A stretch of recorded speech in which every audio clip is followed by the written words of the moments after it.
Hey everybody, Breakthrough Health and Life Coach Glenn Hattem here. I'm here with my good bud Joe O'Leary. And I actually just got off the wall rock climb this morning. It was a last minute session with my coach as I prepare to go climb Devil's Towers next month on the 10th. And yeah, doing that crack climbing today. I'm a little gassed. So I'll be talking less today, asking questions, and we're gonna learn a lot about Joe and his unique path in the world. All of us have one, and hopefully what's exhibited by these podcasts is that each of us needs to get clear about, our why are we doing the things we do, and following that inner guidance to do our own unique, crazy journey. And even if it doesn't make sense to everybody else, in fact, sometimes it does make sense to us until we're a little bit past those stages. But I thought, having Joey share a little bit about what he's up to in the world these days as a family man, a businessman, and a creative. And I think you're just going to really enjoy this conversation today. And before we jump into like how you got to where you're at, maybe just share a little bit about what you're up to in the world these days. And later at the end of the call, end of this conversation, we'll share how to get a hold of you as well too. Sure. I live in Boulder. I'm a father and married, and I'm an outdoor guide. I'm mostly rivers and trails primarily in Colorado, in the Rocky Mountains between Colorado and Utah. So we guide on the Colorado River rafting trips, and then on trails it's hiking and multi-day backpacking and mountain biking and various things like that. And then we do a lot of sort of corporate team building, challenging, sort of amazing race style team building events as well. Yeah, and then you also are an incredible photographer too, have a passion for that. And yeah, just as much time as you spend in Colorado and doing the things that I do, you can't not take a few good pictures, and so it's become a passion of mine for sure. And a little bit of writing and a little bit of photography keeps me creatively engaged. Thanks. Yeah, I'm trying to remember when we first met. You had just been out of CU for some time. You've been I didn't go to CU. I had just come to Colorado, right. And I moved to Colorado in 2000. So I grew up in the Midwest, went to Purdue University. That's it. And when I graduated from Purdue, I moved to West Virginia to be a river guide. That's when I started my guiding. That was back in 1993. So almost 30 years since I started guiding. And spent several years there, and really most of my 20s, most of the 90s, traveling, living simply as a river guide or a trail guide or a sea kayaking guide, various forms of guiding. Just living that lifestyle. It was pretty great, especially in my 20s. And then eventually, just as I was starting to have a family, and that was rearing its head, I moved to Boulder in 2000. I've been in Boulder solid since 2000. Now, were you a kicker or something? Yeah. Okay, that's what it was. You were a kicker at Purdue. Okay. I played football at Purdue, and that was when I was graduating. I had NFL tryout letters, and then I had an opportunity to go and be a river guide.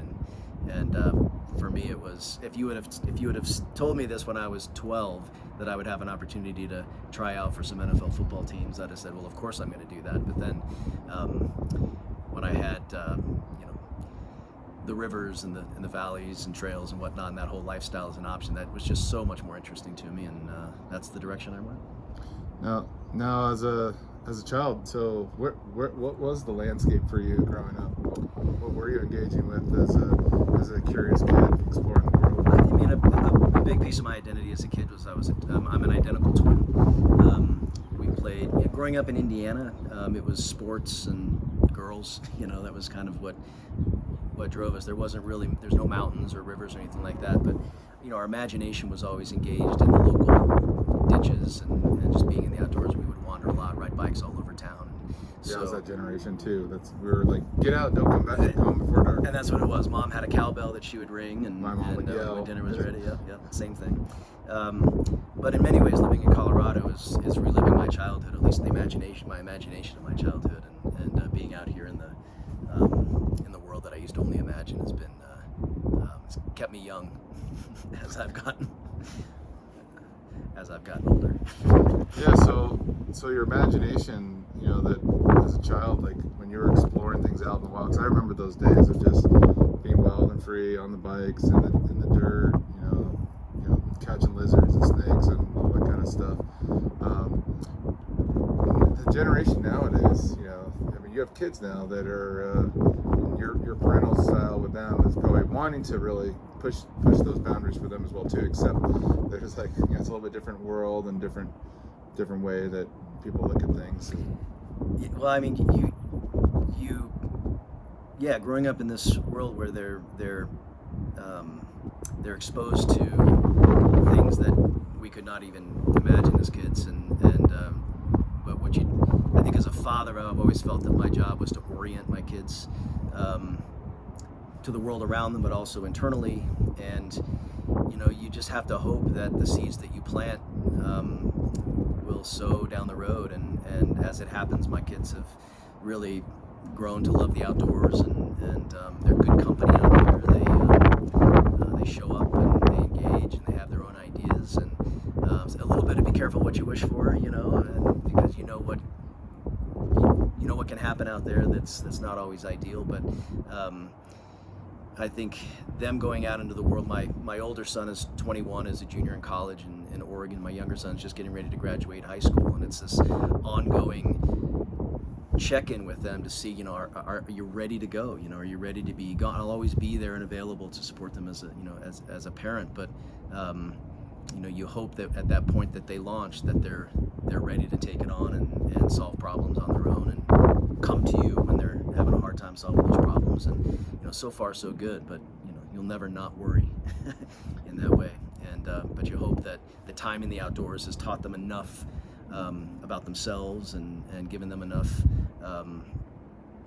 self-confidence to figure things out as they go. Yeah, it sounds like you've installed quite the adventure in them, and at the same time, you've done a lot of men's work and a lot of other things. So, bestowing them these attributes that maybe you didn't have growing up, that you had to have reflected. For me and yourself, like later in life, you get in relationship dynamics, and you find that you didn't escape maybe some of those family dynamics and some of those things that are ancestral that we've inherited and that don't work anymore in adulthood. And through so many relationships that didn't work, we find ourselves doing the work right for ourselves. And this hub, Boulder, is a hub of a lot of creative avenues to really do what I like to call the deeper work. It's spending a life externally focused and stimulated to then finding a fascination with the world between your ears, learning how to drop in your heart space, learning to get connected with all of what's going on in your body. And I think through that, that work that you've been able to do and lean into, that's translating to your kids, at an earlier stage in life. Thank God. So. Yeah, well, absolutely. I mean, you talk about the inherited, what I would say, the inherited belief systems, and we have this natural cognitive sort of journey that we go to, that when we're born, you're born into your intuition brain, and as you develop cognitively, you start to form your own thoughts and independent thoughts, and then those thoughts lead to beliefs, and those beliefs lead to opinions. And that's just that's a very simple way to sort of talk about cognitive development. But one of the things that I found, I went through a divorce back in 2009, and it shook my entire foundation, and it forced me to start asking questions that I had been asking. And I realized I was kind of stuck in my opinion brain. I had grown up, and I wasn't going back and checking my intuition and challenging my thoughts and belief systems and everything. And then with my kids being in my life, they really forced me to check how I was being, and was I being the best version of myself, and what example am I setting here, and where have I gotten myself in my life where I'm not in control of what's happening day to day. And so I had to really do a lot of work to get a grasp of that again, and then kind of create a system of thinking and choices and boundaries, really, that helped me at least maintain some semblance of integrity and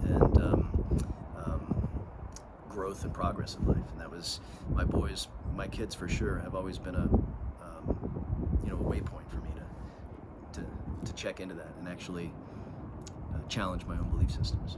That's hugely important for me. Yeah, I'm sure. I'm single ladies, not married, not kids. But as a married man, you also have the impact on your current relationship, but also the growth that you're wanting to see that's being reflected back to you anyways from your kids. it's like you have to do this work. You have to do it. I'm remarried now, and that relationship is just such an evolution from what I had been before, and that's because I had really done a lot of my own personal work and kind of figured out who I was and reclaimed my self-image, and I'm also committed to growing my whole life, every aspect of my life, every part of me, but also for the remainder. A lot of folks stop asking questions and stop challenging. This is who I am. And this critiquing. Is the way it is. That's right. These are my limits. That's right. Exactly. And the world tends to get smaller. And so, if from a grow your whole life mantra or perspective or commitment, I'm constantly checking myself and exploring how to be a better version of myself at any given time, and that is not you can't just sit down and let the world come to you. You got to start creating your own reality at that point. So let me ask you, like, what maybe like an example of kind of a messy time when like you had to do this work? Because I found for me, I often chose this work when I felt internally forced to. Like I had to grow or I was going to die. You always hear these motivational talks, grow or die. And it was literally like, no, seriously, like if I don't grow, like I'm effed. Yeah. And maybe think of maybe a time in your life or an experience, because it's not like sunshine and roses when you're having to put in work on yourself. Yes, well, I've had a few. I've had a bazillion. I've had a lot. I mean, probably two of the most profound ones for me were when I was playing football in college. I played my last 2 years, and my junior year, I ended the season against our rivals, having missed a field goal at the end of the game that would have won the game, but we lost, and it wrecked me. I mean, I was ready for public success. I wasn't ready for public humiliation. And so I experienced, I played in the Big Ten. It's major college football, and games are on TV, and there's 70 to 100,000 fans there, and public failure is not something you really prepare for in that way, and so I had to go through that's a whole other story that I don't know that we have time for, but I ended up with support, and that's huge. I was able to learn from that and come back and succeed and have a lot of success, and I learned a great deal from that. And then certainly my divorce was incredibly humbling and wasn't what I was expecting in my life, and it's one thing to go through divorce with a partner, but then to have kids as part of it, it's such a these days it's what 50% of marriages are ending in divorce. It's something gut-wrenching that you don't get to hit pause and recover from. It just keeps going. You don't, and you don't have control of everything that happens, and so you really gotta. A divorce doesn't happen when everything's going well. So clearly there's issues there, and for me, I think I really had to. It wasn't just my marriage that was suffering in my life. There was other parts of my life. I was having a hard time with relationships that I didn't feel like I should have had a hard time with, and so there's a lot of things I had to look at, and in the end, you can't control what other people do. You gotta point thumbs and look in the mirror, and I did a lot of that, and I had to spend a lot of time just not looking good and just be okay with not looking good,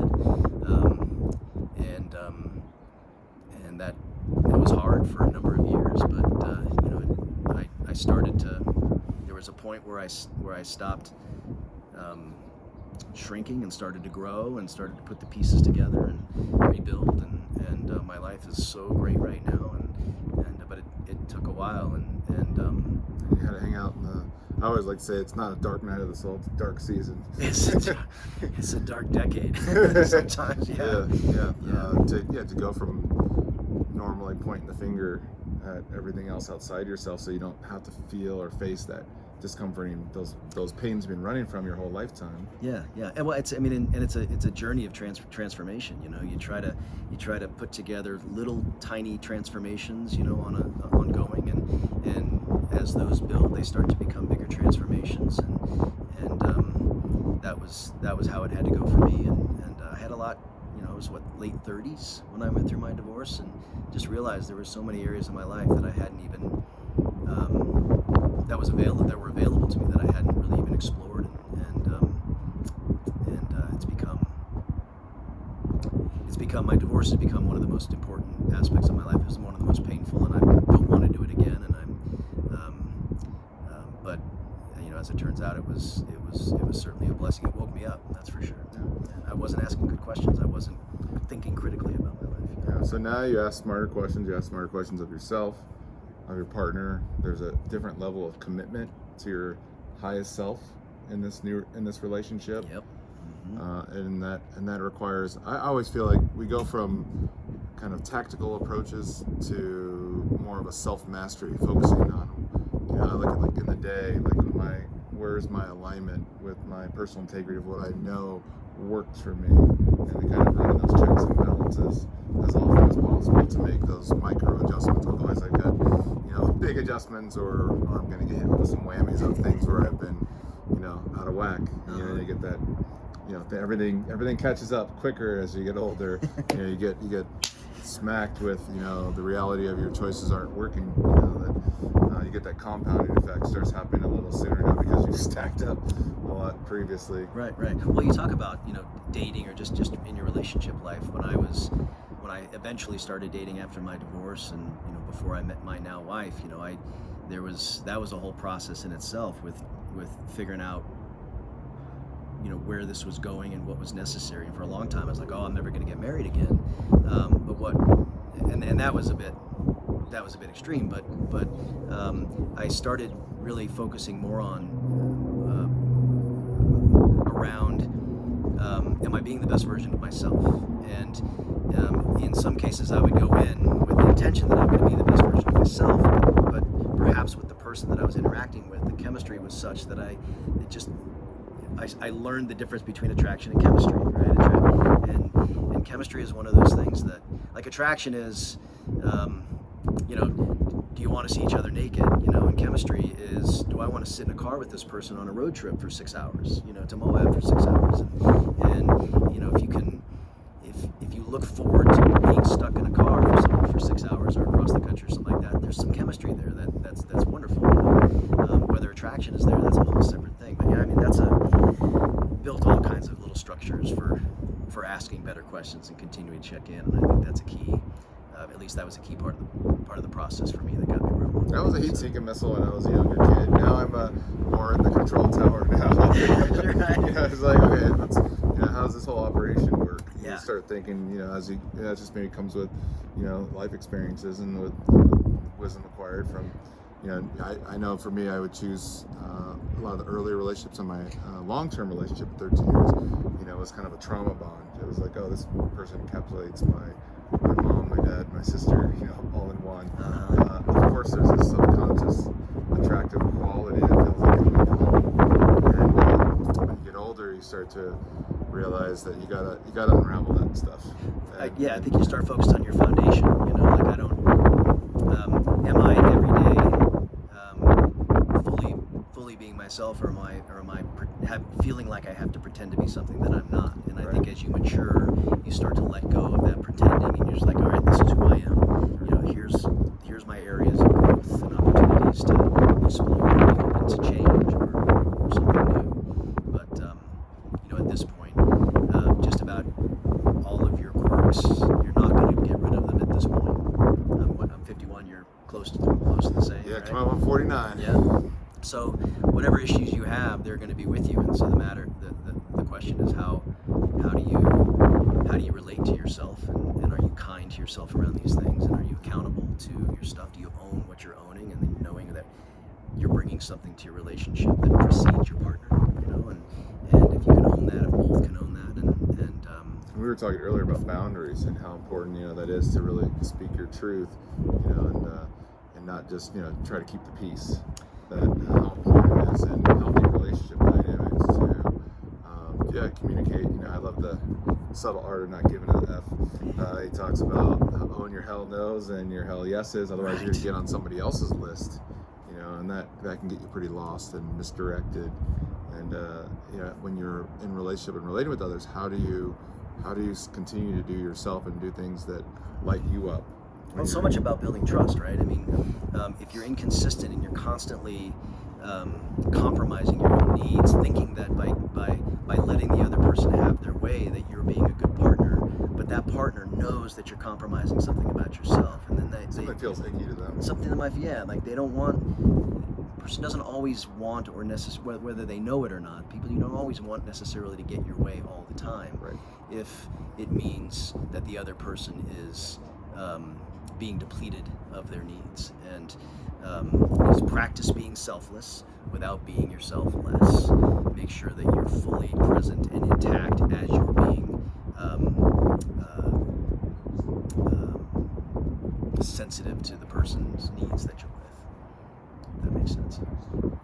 Yeah, so I think all that comes back to just being in alignment with understanding from doing this discovery work of figuring out what it is that, why you're here, who you're supposed to be engaging with, and then being able to articulate that with others and lead your life in a unique way, whether that gives a rub with somebody because it agitates maybe where they haven't done their work. That's the challenge in life, is being able to stand in your truth and speak your truth. And in those situations where normally in the past you've compromised, where you felt yourself being inauthentic. I hate using the word authentic, but when you're in touch with what resonates as a way for you to be fully expressed without holding back to make somebody else feel more comfortable. That's been a real hard one for me. I'm a big 6'1" muscly guy. I'm like, I used to go around the rooms whispering, basically just like make everybody feel more comfortable and not be too intimidated, if my deep Darth Vader voice, comes in. And that's not serving everybody. That's not making people feel safe. I mean, like, imagine lions walked around not roaring and they just kind of, they made little meow noises. They do sleep a lot. They do sleep a lot. So, but yeah, like, if you're a lion, you got to be a lion. And I think the more I found myself checking my own needs, again, like being selfless but not being selfish, or making sure that I'm taking care of my own needs, practicing self-care without being selfish is what I mean, while also being open to another person's experience. There's a certain freedom that comes out of being in a space fully as you are, with a willingness for that to evolve and become something new. How do you do that? How is it you create that space? How is it that you're showing up? What is it that you lean on and trust in those difficult conversations or situations where you're trying to honor yourself and others? Everyone's got these unique experiences. I'm having this experience in my bubble. They're having their experience, and we're going to do a shared bubble experience. Right. How do you? What guides you? I'll give you an example. Actually, I was dating a woman years ago, and again after my divorce, before I met my wife, and there was this. I had this mantra that was, be kind, be present, be respectful, be loving. And I thought in my head, well, how can you go wrong, right? How can you go wrong being those things? And I was being all of those things, and I was just uncomfortable, and I didn't feel secure in that relationship. And finally one day it dawned on me that I was being all of those things with her, but I wasn't being those things with myself. And so my mantra shifted to rigorously with another and simultaneously with yourself. Be kind, be present, be respectful, be loving. And as soon as I turned that back onto myself, I was like, oh, I saw where I wasn't being that. I called her, we broke up, we had this like kind, present, respectful, loving conversation about what was happening, and I expressed what wasn't working for me. She got it. She to her credit wasn't ready to sort of shift her direction and what she was trying to do, and we had this wonderful, loving breakup. We're still friends today, and I felt so free and so empowered by doing that. And so holding that mantra, something like that, rigorously with another and simultaneously with yourself, be the things that you feel like. And even starting with yourself, versus don't forget myself too. Yeah. It's like actually like it's got to start from me. I used to like, I was always very clear about my purpose, but it was very outward focused. It was all about here's how I can show up, and I'm of value to everyone because if I do these things for you and I give this energy to you, be kind and generous with all these things. I'm here to be used up by you. But I was like, okay, I gotta make sure that my tank's full, that Yeah. remains full. Yeah. Well, I think a lot of, for me, another thing I realized I was carrying with me out of my divorce is that in my marriage, I just assumed that the marriage was going to take care of me, and that it was going to be the safe place for me, and I didn't really have to worry about the relationship growing.